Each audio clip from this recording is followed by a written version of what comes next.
You know what? I fancy a Beast Wars. Second, because this is Legacy United Tasmania Kid. And, I don't know where to begin. Beast Wars Second. Do you need me to explain it again? Truncated version. Between season 1 and 2 of Beast Wars, Japan put out 2 whole seasons of Japan exclusive cartoons. They're non-canon to Beast Wars, but they're still popular enough to get their own toys randomly, such as the case with Tasmania Kid, aka on this side of the planet, Beast Wars Snarl. But what is this beast exactly? Well, it's legitimately a realistic Tasmanian devil. This is apparently what they look like. I've never Googled one.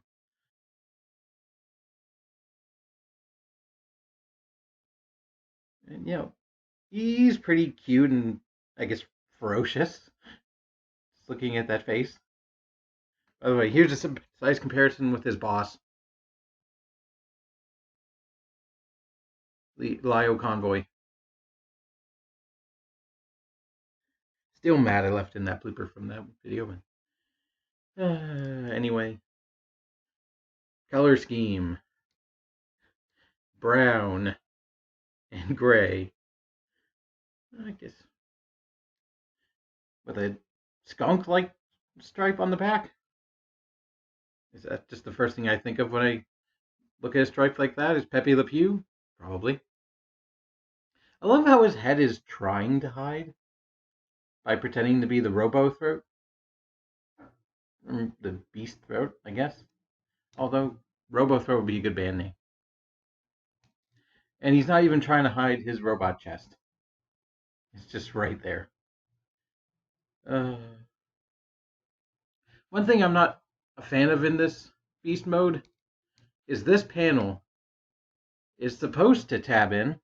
That tab is supposed to go in right there, but it really doesn't. So it just leaves a massive gape in his head. Like he has a massive head injury, but you can open it up and see what he's thinking. Tasmanian she devil.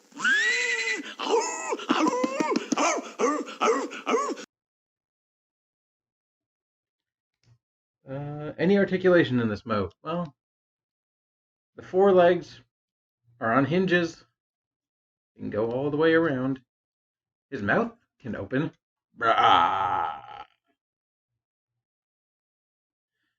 Mostly for purposes of robot mode, but he can open it a decent amount. The head is locked in place. The tail comes off because parts forming. The hind legs are the robot mode arms, so we'll discuss that articulation there, but other than that, no, it's what you expect from an update to an 80s, 90s. It's what you expect for an update for a 90s Beast Former. Not at the Masterpiece level. You're not going to get much articulation. And the reason I bought this guy is mainly because the instructions say he transforms in 20 steps. I'm like, that seems overcomplicated for a core class figure. How are you going to get 20 steps out of it? But it's actually surprisingly interesting. So first, we're going to remove the tail.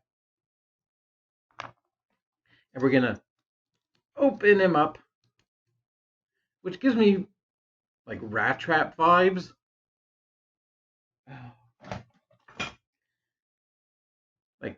Like just the opening backpack to be the backpack. Gives me Rat Trap vibes. And then we're gonna fold it that far back. We're gonna split the head. Make sure these are as out of the way as they can be. Rotate each side down. fold the head forwards and make sure the mouth is all the way back as the heel. And then you can bring the arm up till it tabs in to place right there. Do the same thing on the other leg. And repeat for the arm. You're going to tab in the backpack and also fold down his scalp. The last things we can do to touch up, rotate the hand and the elbow so the ball joint is facing forwards or sideways, depending on which one you want. And rotate his head. And there we have Tasmania Kid in his robot mode. And I just found out recently that they made a whole sort of sequel series to the Tasmanian Devil. He got his own show with a whole family, wife and kids and everything.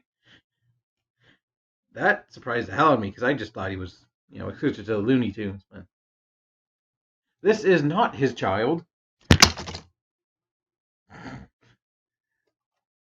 but it is a cool toy.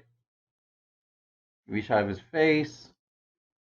For a Maximal, he doesn't seem very happy or have any characteristics that I would associate with heroes. Like he has a disfigured jaw for a chest, although that is very Rhinox. So, like the color scheme doesn't seem to be very appealing, as protagonists would normally have an appealing color scheme. Except Rat Trap. And don't get on Rat Trap today. I don't mean to, but it's just happening. But I like how he forms his robot. Like the things, like it's really cool. The legs become arms and his face becomes legs. And he just got a standard backpack. And unfortunately a bit of a floppy ball joint on the shoulder. And I can use this as an excuse to show you a fairly cheap way to fix loose ball joints. I just forgot.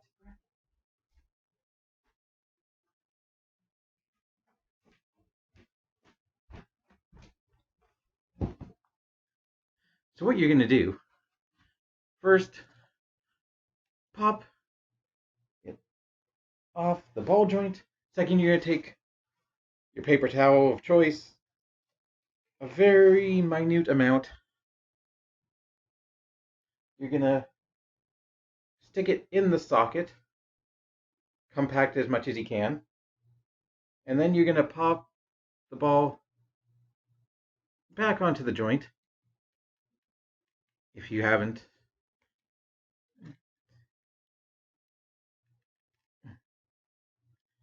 And there you go.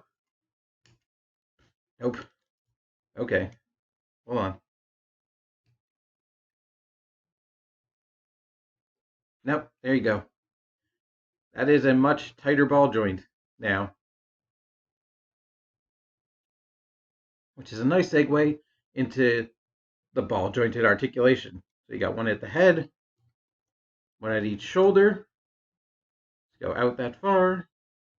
One at the elbow, one at the wrist, one at the hip, one at the knee, and one at the ankle. So, for a core class figure, he has basically the prerequisite amount of articulation. Everything you expect. Nothing is hindered. Everything works well. It feels weird that his feet are made out of his other mode head.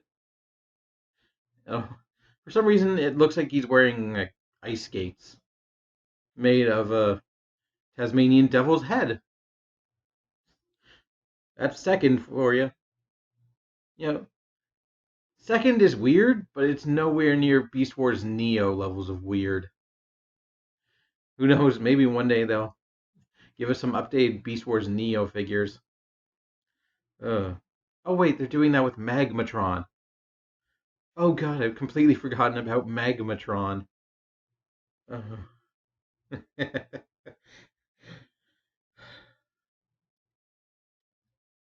the human centipede of Transformers. Dino centipede. You'll see it at some point when I get it. Accessories got his shit gun. It can plug into his arm. Apparently, its name is Tasmania Gun. I don't know what that means or what it even does, but he definitely wears it Megatron style. Or you can shoot it like that due to the ball joints. It also, whoops, stay on, please. Or not. Fine. Be a pain. What I'm trying to do is, it also has a 3mm peg at the end of it, which he can wield like the world's most awkward sword. He has a port in his hands. Uh, this guy is ridiculous, and I kind of love him. And character-wise, he's just like described as youthful and energetic, and wanting to succeed but not do any of the work. And I feel that I don't feel that, but he seems like a millennial or Gen Z or whatever the current age of youngsters is. I'm considered a millennial. And I was born in '92, and but I, I don't know what else to say. I don't know if you want him, but he's kind of hilarious. Okay, his falling off arm is now a gimmick.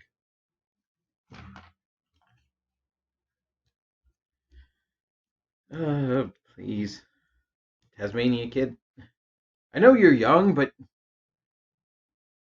you're not supposed to get that injured when you're young. Actually, you are, and then you can heal, which I guess you're doing by me attaching your arm. I don't know. He's cool. I like him because hey, more Beast Wars stuff. An excuse to bring up Beast Wars second again.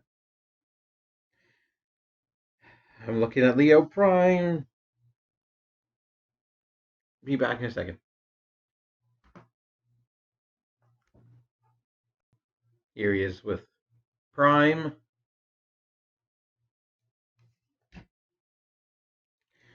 Here he is with Rat Trap. Backpack to backpack.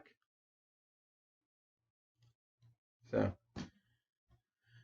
I'm happy I bought him, and I'm happy that Legacy is going very interesting places, especially with the core class. Like I saw that BM Cheetor, and if BM means what I think it means in context to Cheetor, that is going to be an interesting core class. Like they've never done that design of Cheetor very well, no matter how big they made it.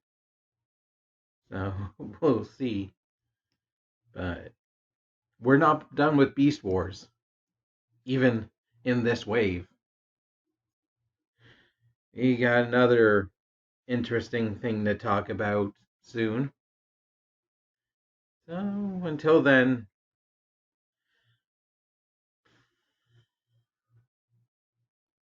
keep rocking to the beasties, because they are timeless. Bye.